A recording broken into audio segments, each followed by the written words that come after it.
AdLib is the DSP-agnostic buying platform to scale your programmatic campaigns smarter, faster, and more profitably. AdLib helps independent agencies and marketers deliver premium programmatic performance without the complexity, cost, or overhead of traditional DSPs. Their platform provides the tools, data, and automation to run enterprise-quality campaigns, from CTV and audio to geofencing and YouTube, all under one roof with zero trafficking headaches.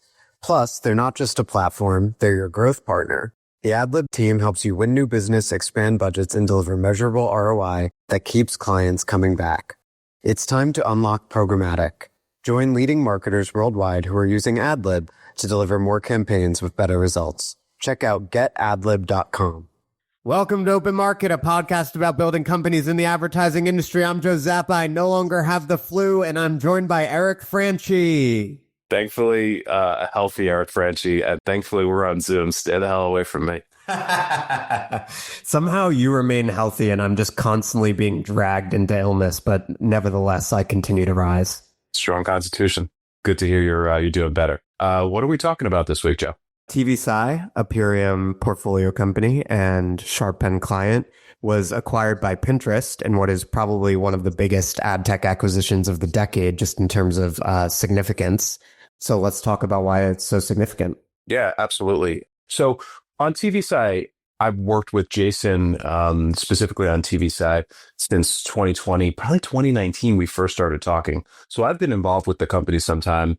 You worked with him closely via SharpPen for a couple of years, I think. A little over a year. Yep. Yeah, cool. So I think it would be interesting for the listener. The deal has been done to death in terms of talking about like why it matters, why it's big, why would Pinterest do this? Maybe we put that aside, or maybe not, and talk about like what we each learned from working with the company and just the significance of this. Maybe you go first. Yeah, it's funny. I was literally talking about TVSci in a call with a prospective client yesterday because they asked about TVSci because they've been so prominent. Obviously, they were just acquired. And they said, what is there to learn from their example from a marketing perspective? And I think there are a couple things. One is I constantly talk about TVSci because I think they have an incredible narrative, right? And we do a brand narrative exercise with all of our clients at SharpPen to figure out the message. And what we always say to them and what that exercise starts with is what's wrong with the status quo? Whom are we championing? How are those people being screwed over by the status quo? And how are you going to change it to their benefit? And if you think about TVSci, they just answered those questions so clearly and synthesized them into the performance TV narrative with which they became associated, right? And their answer was, we're living in an era of unaccountable advertising. Tech has advanced, but TV advertising has not advanced along with it. That is why TV advertising's lunch has been eaten by search and social for over a decade. Advertisers are being screwed over by this. We are the champion of advertisers, and we are going to bring accountability to TV advertising via better performance and measurement and optimization technology. And that is going to turn TV into a much more performant channel to the betterment of advertisers, but also to TV publishers who need to prove that their inventory performs. And that is going to shift the balance of power in advertising away from the search and social platforms who have been gaming last click attribution and eating up all of the performance marketing dollars. And when we do that, we are going to bring some of the $500 billion in search and social advertising spend into CTV, which is going to drastically increase the size of that market. Beautiful narrative. Heroes, villains, changing an entire industry. It's about so much more than just TVSci, and it's a narrative that everyone in the advertising industry, brands, agencies, publishers, other ad tech companies can sink their teeth into, because even if you don't work in that particular space, you care about these questions, right? Like you care about performance, transparency, the walled gardens. So you can just see how this narrative, it's clear, it's urgent, it's differentiated, it galvanizes people because it's about the future of advertising. It positions TVSci as central to the future of advertising. They did all those things correctly from a narrative perspective that I want all of my clients to do. What should we, and I have nothing to add, it was just like, textbook performance. Should we go through your takeaways and learnings from a marketing perspective and then do mine? Do I want to continue talking? I have a podcast. I love talking. I'll keep going. All right. So the first, first takeaway is just the framing of marketing strategy, right? Like, the challenger, the problem, all of that stuff, like textbook execution, right? It's the narrative. Most companies that come through my door, they are saying what they do and for whom. That is the first marketing messaging question. And that's good. That's really important. You got to nail that one. But then there's how are we different? There's why does it matter? And there is, are you telling a story about the industry as a whole? What's wrong with the status quo and what needs to change? And those additional questions are the ones that most companies aren't answering. And that's why they can't gain attention, because no one really outside of your immediate customers or your employees really wants to interact with content that's just like, here's what we do and for whom. They want to hear about this like galvanizing mission that encompasses the entire industry. Then the second thing is distribution. And another reason I talk about TVSci all the time is because Jason Fairchild, the CEO and co-founder of TVSci, became one of the best practitioners of the Sharp End CEO Evangelism Playbook, which is to say, as everyone who listens to the pod regularly knows, my argument is earned media is contracting. There's no reason you need to rely on third-party gatekeepers to tell your message. As the CEO, you are the most compelling evangelist, the most compelling spokesperson for your company. And nowadays with social, you can take that message directly to your customers. Jason, is such an interesting example of a CEO and a Sharp End client who ended up doing this well, because he is a brilliant guy with decades of advertising experience, but he's not naturally like a ham. Right? Like there are some people you start working with them, you're not surprised at all that they really take to this playbook, because it's like, they're good on stage. They love talking. They love being out there. Jason isn't that way. Like he's just a really smart guy. He's an operator and he really wants to do he's like, I'm a serious dude. I want to do the work of building this company. I want to do sales. I want to build innovative technology, etc. So it was a little bit of a sale in the beginning to tell him, hey, actually, you as the CEO need to devote a couple hours a week to marketing, and you need to be out there. You need to be the face. You need to share the mission with the market. But once we sold him on that and we started working together, he totally leaned into that, and that didn't mean that he was like posting every day or like commenting on a million people's posts. It just meant consistency. We met once a week. We talk about what's going on in the industry. We create some content. As time went on and we trusted each other, sometimes we created and he ran with it. Sometimes he created, we ran with it. It's a collaborative process, but it's always his voice. He's always deeply involved. And then, he posted on LinkedIn. We ended up adding a newsletter. Emily Robinson, the VP of marketing at TVSci, and the team really ran with the strategy, created a whole content engine around Jason, did a great job. So it's not just a great narrative. There are two halves to marketing. There's the narrative and there's distributing it. And he was an exemplary practitioner of what I would call CEO evangelism. Yeah. And what's unique about Jason is that he seemed to have found a way to do this that was right for him. Whereas, some of your clients are just animals at social. They're posting all the time. They're getting a conversation going. They're saying provocative things. Sometimes, they might be having fun with it. Jason's a different person. And I saw once he started the newsletter, which hopefully they keep going because the newsletter is fantastic, it seemed to really spark some momentum. And I could tell like this is his thoughts, his writing, and, it seemed to be like a comfort zone for him. So it's interesting in that, whereas, we talk about the ability to go direct and social being, such a no-brainer place for it, you don't necessarily need to just be like mixing it up and duking it out on X or, kind of engagement farming on LinkedIn. You could be like serious and writing and building a valuable, frankly, database of potential customers and partners via the newsletter. The full array of CEO evangelism distribution channels is social, email, and audio. And, Jason, I think, did social and email really well. If they had wanted to do a performance TV podcast, they certainly could have. Maybe they will in the future. But yeah, he was very adept at doing both of those things. In H1 2025, he posted like once a week. I think he did 23 posts, got like 4,000 engagements.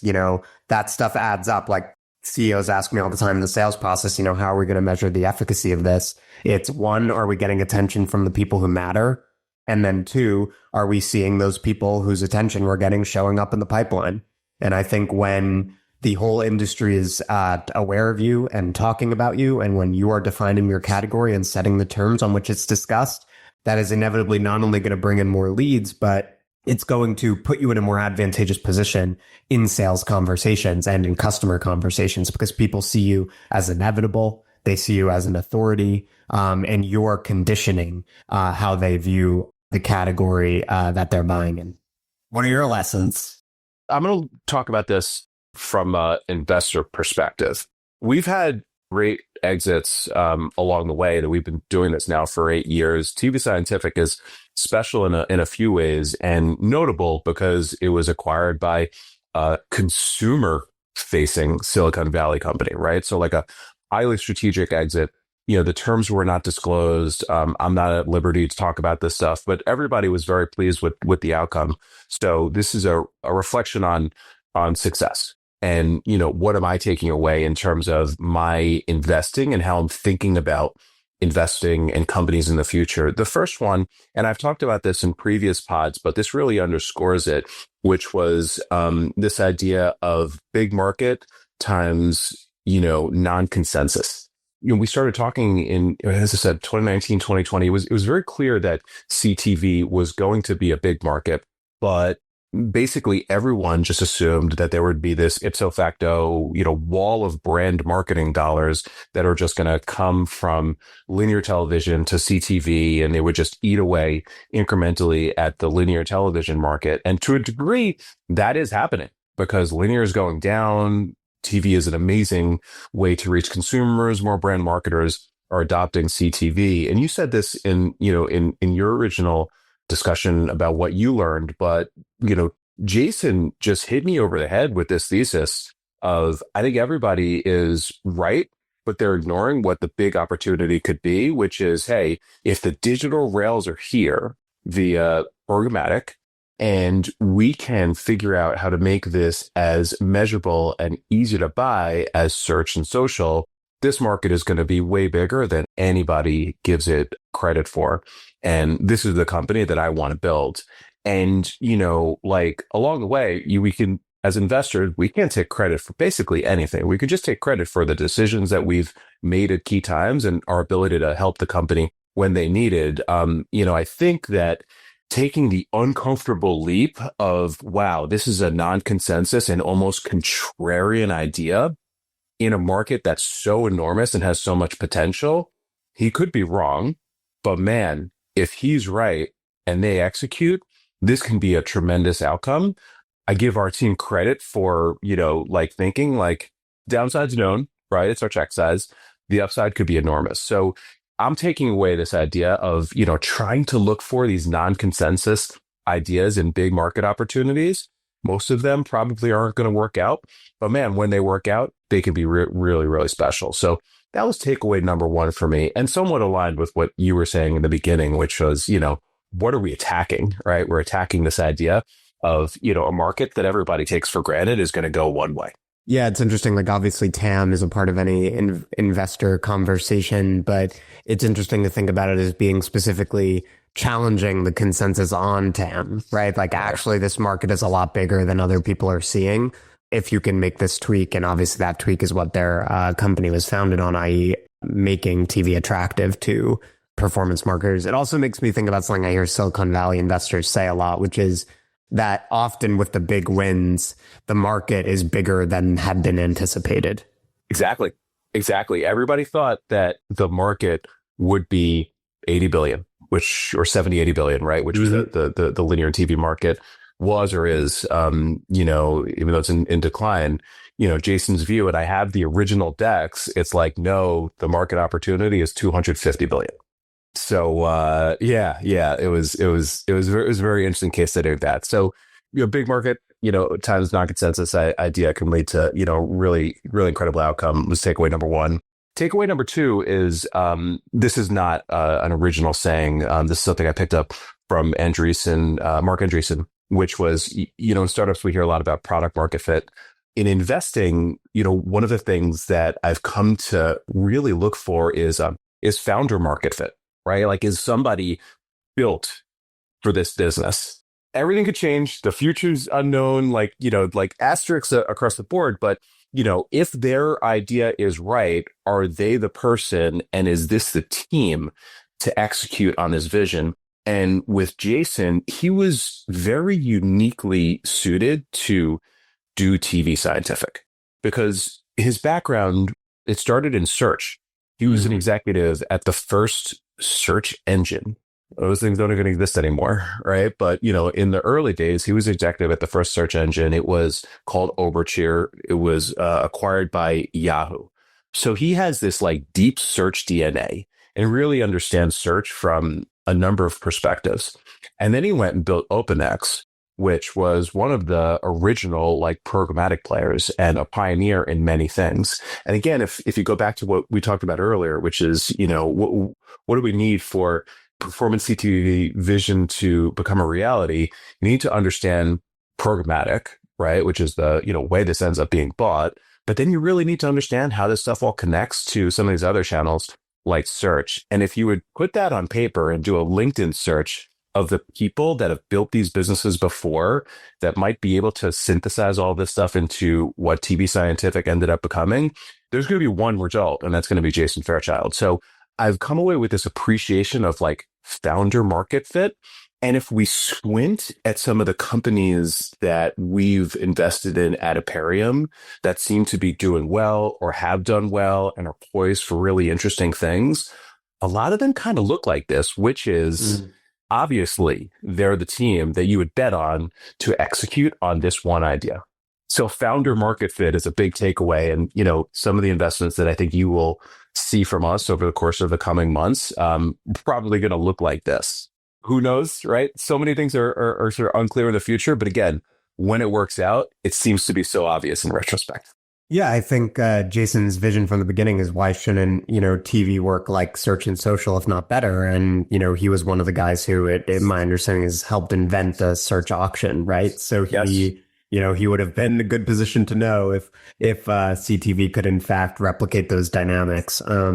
Though I think that also speaks to the like second time or third time founder bias in ad tech in particular. Like it's such a niche industry and people like reverberate around for decades. So that's part of why we see that. But look, as an investor, that just makes sense. If anything, you just have to hedge. You're not missing the first time founder who, even though they didn't invent the search auction, has a good play here. Oh, for sure. And, we've got examples of that. Top of mind is Mike O'Sullivan at Sincera, which was acquired earlier this year, another strategic acquisition out of the portfolio by TTD. And Mike's gone on to have an incredible role and incredible impact, by the way, over the course of the past year at TTD. I'd love to have him back on the pod. If you were to understand, Sincera in the beginning, you would say Mike and his co-founder Ian are the only people to build this business. And probably in my original investment memo, if I go back and look, I probably said that. So I do think even with first-time founders, there's this, what have you done? What have you built? Where did you kind of come from? That fits this founder market fit thesis that I'm kind of leaned into after many experiences, but obviously TV Scientific being one of the big outcomes. The third is, again, this is very much from an investor perspective, but I'm having this retrospective, just thinking about it. So TV Scientific had a very interesting cap table. So cap table, for those unfamiliar with VC talk, is just the list of investors and people that own equity in your company. Along the way, Jason did an incredible job of bringing on not just top tier VCs, but strategics or sector focused investors into the business. So on the cap table were Comcast Universal, Roku, Hearst, S4S Ventures, which is associated with S4, MediaMonks, so on and so forth. There's probably some others that I'm missing. And, they invested along the way when the company started to scale, and it made strategic sense for them. Aperium, for a number of reasons, we're early stage investors, and we're not afraid to be super, super early. When, we first started talking to Jason, it was truly at the PowerPoint stage. And this was a bet on the things that we talked about before, everything from team to vision and ability to execute. And man, again, none of this stuff is able to be talked about, but I've gotten a real perspective on this for when like early stage investing, when it goes right, it really goes right. And this is this whole idea of asymmetric bets, which is, the core of early stage investing, which is if you're going to put X dollars into a deal, odds are early stage companies, most of them fail. So what your downside is. But the upside, if this goes right and this company executes and ultimately ends up exiting to a strategic in a great deal, it's theoretically infinite. And I've gotten an appreciation now for seeing this over a long enough time period that when it works out, it can really work out. And, when you're right early, it can be really incredible. What do you think the significance of the acquisition is for the rest of the ad tech industry, specifically in the sense that it would seem to me to be a big deal that this is Pinterest because like it's like for a long time, like to me, if TTD had acquired TV Scientific, it would still be a huge deal, but it would be like, okay, it's very, New York inside baseball, like ad tech stuff. To me, like a Silicon Valley, like $20 billion company coming in and acquiring an ad tech startup is a particularly big deal. Do you agree? Oh yeah, absolutely. I agree. And it's just what we've been saying for some time, but finally it's come to fruition in a company that nobody going in thought would be the acquirer of TV Scientific. But then when you look at it and you understand, some of these kind of like sector forces and then what TV Scientific does, it makes perfect sense. Eric Seufert is so good and so smart and sometimes so hard to keep up with, but he's the person that coined the phrase or popularized the phrase, everything is an ad network. And, to me, the real opportunity, in this everything is an ad network era, which I believe we are in, is advertising is such a great high margin, profitable business for companies with a scaled consumer offering, a large amount of customers, and incredible data that they have basically three choices to build their own ad network.